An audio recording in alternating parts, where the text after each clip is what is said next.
Hello friends, तो कैसे हैं आप लोग। चलिए अपन स्टार्ट करते हैं अपना नया टॉपिक जो कि है पीरियोडिक टेबल से एटॉमिक रेडियस। तो सबसे पहले अपन यहाँ पर टाइप ऑफ रेडियस के रिगार्डिंग डिस्कशन करेंगे एंड देन उसके बाद में इसके ऊपर जो इंपॉर्टेंट क्वेश्चन है उसके रिगार्डिंग डिस्कशन करेंगे। तो सबसे पहले इसकी डेफिनेशन देखते हैं। डेफिनेशन क्या है? It is the distance between outer most electron and nucleus. तो इसका मतलब क्या है? एक्चुअल में मान लेते हैं कि हमारे पास में कोई एटम है, ठीक है। उस एटम के वैलेंस शेल के इलेक्ट्रॉन, तो ये न्यूक्लियस हो गया और यहाँ पर हमारे पास में वैलेंस शेल का इलेक्ट्रॉन हो गया। तो न्यूक्लियस और वैलेंस शेल के इलेक्ट्रॉन के बीच जो डिस्टेंस होगा उसको यहाँ पर रेडियस कहा जाता है। बट एक्चुअल के अंदर ये कैलकुलेट कर पाना थोड़ा सा टफ होता है। सो इसी चीज़ के लिए हम यहाँ पर दो एडजेसेंट जो एटम्स हैं उन दोनों के इंटर न्यूक्लियर डिस्टेंस के हाफ हम करते हैं to calculate the exactly radius. तो यहाँ पर अब क्या नया डेफिनेशन आएगा कि half of the nuclear distance between two atoms is defined as atomic radius. कैसे? जैसे मान लेते हैं कि यहाँ पर दो एटम है हमारे पास में, एक एटम और इसी के पैरेलल के अंदर दूसरा एटम हमारे पास में है। इन दोनों एटम के जो न्यूक्लियस हैं, इन दोनों न्यूक्लियसेस का जो डिस्टेंस होता है उसको बोलते हैं इंटर न्यूक्लियर डिस्टेंस। और इस इंटर न्यूक्लियर डिस्टेंस को अपन रिप्रेजेंट कर रहे हैं DAA से, बिकॉज ऑफ दोनों हमारे पास में सिमिलर टाइप ऑफ एटम है which is a atom and A atom. तो हमारे पास में यहाँ पर रेडियस की कैलकुलेशन के लिए हम क्या करेंगे, इसका हाफ कर देंगे। तो इस तरीके से हमारे पास में एक एटम का रेडियस आएगा। सो इंटर न्यूक्लियर डिस्टेंस का जो हाफ होगा that will be known as atomic radius. तो चलिए आगे चेक करते हैं कि टाइप ऑफ रेडियस क्या क्या होता है। तो सबसे पहले रेडियस आता है हमारे पास में कोवलेंट रेडियस। अब इसका फॉर्मेशन कैसे होगा? जब दो एटम अपने आउटर मोस्ट शेल को ओवरलैप करते हैं तो उसकी वजह से यहाँ पर कोवलेंट बॉन्ड का फॉर्मेशन होता है। अब कोवलेंट बॉन्ड क्या है? एक्चुअल में इंटर न्यूक्लियर डिस्टेंस को ही बॉन्ड कहा जाता है स्टूडेंट्स। कि एक्चुअल में आपने जो inter nuclear distance find out किया है, जैसे कि यहाँ पर मैंने दो सिमिलर टाइप के एटम्स रखे हैं, तो इनका जो गैप होगा इसी को हम क्या कहेंगे? इंटर न्यूक्लियर डिस्टेंस को बॉन्ड कहेंगे। और इसी का अगर 50% कर दिया जाए, एग्जैक्टली हाफ कर दिया जाए, तो हमारे पास में आ जाएगा एक एटम का रेडियाई। तो हम बोल सकते हैं कि R covalent will be DAA which is inter nuclear distance by 2। अब एक्चुअल में यहाँ पर ओवरलैपिंग होने की वजह से जो रेडियस की एग्जैक्ट वैल्यू है वो हमारे पास नहीं आएगा, थोड़ा सा लेसर आंसर आएगा। तो R covalent, radius of covalent हमारे पास जो होती है वो थोड़ी सी स्मॉलर रहती है एग्जैक्ट वैल्यू से। नेक्स्ट हमारे पास रेडियस आता है which is metallic radius. Metallic radius metals के अंदर देखने को मिलता है जहाँ पर पार्टिकल, एटम्स एक दूसरे को जस्ट टच करते हैं, जिसकी वजह से यहाँ पर आपको एग्जैक्ट रेडियस देखने को मिलता है।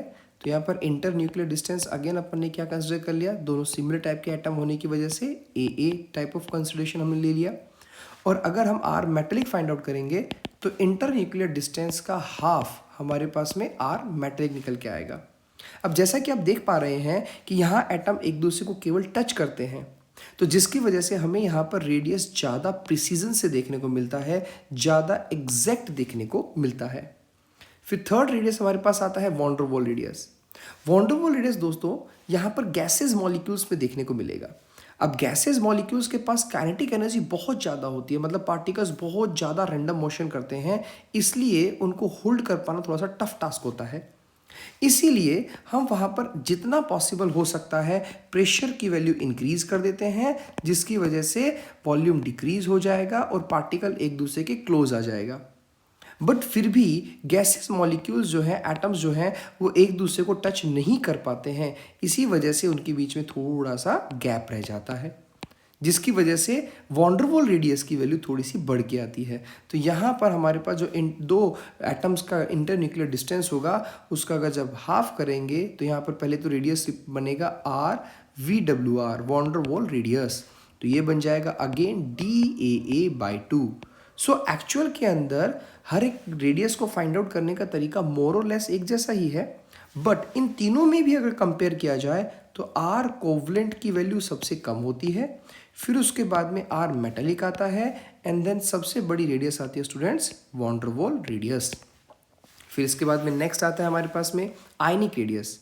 तो स्टूडेंट्स हमारे पास में दो टाइप के आयंस होते हैं, एक कैटायन जिसको अपन सो कॉल्ड पॉजिटिव आयन कहते हैं, और दूसरा हमारे पास होता है एनायन जिसको अपन नेगेटिव आयन बोलते हैं। सो एक्चुअल में कैटायन की रेडियस की वैल्यू क्या होगी? कम। अब उसका रीज़न क्या है कि पॉजिटिव चार्ज यहाँ पर ज़्यादा रहता है, जिसकी वजह से न्यूक्लियस इलेक्ट्रॉन को अपने टुवर्ड्स अट्रैक्ट करता है, आउटर मोस्ट इलेक्ट्रॉन को अपने टुवर्ड्स अट्रैक्ट करता है, जिसकी वजह से डिस्टेंस न्यूक्लियस और इलेक्ट्रॉन के बीच में क्या हो जाता है दोस्तों? कम। तो इसी वजह से कैटायंस की रेडियस भी यहाँ पर क्या मिलेगी? कम मिलेगी। अगर यहीं पर इसको Z इफेक्टिव के साथ अगर कंपेयर किया जाए तो हम बोल सकते हैं कि पॉजिटिव चार्ज बढ़ने की वजह से Z इफेक्टिव बढ़ता है, और उसी Z इफेक्टिव बढ़ने से रेडियस की वैल्यू भी कम हो जाती है। और इसी का ही काउंटर पार्ट में जब हमारे पास में नेगेटिव आयन बढ़ता है, नेगेटिव आयन का चार्जेस जब इंक्रीज होते हैं तो यहाँ पर Z इफेक्टिव की वैल्यू क्या होगी? डिक्रीज हो जाएगी, और इसी वजह से स्टूडेंट्स यहाँ पर रेडियस की वैल्यू भी इंक्रीज हो जाएगी। अब एक क्वेश्चन और भी राइज होता है कि सर जब हम यहाँ पर कोवलेंट रेडियस फाइंड आउट करते हैं तो किस टाइप से हम डिसाइड कर पाएंगे कि कहाँ पर मैक्सिमम कोवलेंट वैल्यू हमें देखने को मिले, क्योंकि इसके मेजरमेंट में ही एक एरर है। क्योंकि यहाँ पर जब दो एटम एक दूसरे को ओवरलैप करते हैं तो उसकी वजह से रेडियस थोड़ी सी शॉर्ट हो जाती है। सो दैट्स वाई हम ऐसे एटम्स को पिक करते हैं स्टूडेंट्स जहाँ पर एटम्स में सिंगल बॉन्ड बना हो, मतलब मिनिमम लीस्ट क्वांटिटी के अंदर ओवरलैपिंग हो। तो जैसे कि अगर हमें नाइट्रोजन का रेडियस फाइंड आउट करना है तो हम इस्तेमाल करते हैं N2H4 को, जिसमें नाइट्रोजन और नाइट्रोजन के बीच में स्टूडेंट सिंगल बॉन्ड होता है। तो यहाँ पर N2H4 के अंदर नाइट्रोजन सिंगल बॉन्ड होने की वजह से हमें लीस्ट ओवरलैपिंग मिलती है नाइट्रोजन एटम्स में, और हमें ज़्यादा एक्यूरेटली कोवलेंट रेडियस देखने को मिलता है। अगर बाई चांस इसी तरीके से हमें हाइड्रोजन और की रेडियस अगर चाहिए तो हम H2 को इस्तेमाल करेंगे, और ऑक्सीजन की अगर रेडियस चाहिए तो हम H2O2 को यूज़ करेंगे, जहाँ पर ऑक्सीजन के बीच में सिंगल बॉन्ड होता है, और यहीं पर हमें लीस्ट ओवरलैपिंग होने की वजह से एक्यूरेसी ज़्यादा अच्छे से मिलती है। तो स्टूडेंट्स अभी आपने देखा कि यहाँ पर टाइप ऑफ रेडियस कौन कौन सा होता है। सबसे पहले कोवलेंट रेडियस, जिसमें दो एटम्स एक दूसरे के आउटर मोस्ट शेल को ओवरलैप करते हैं, और ओवरलैपिंग से रेडियस की वैल्यू डिक्रीज हो जाती है।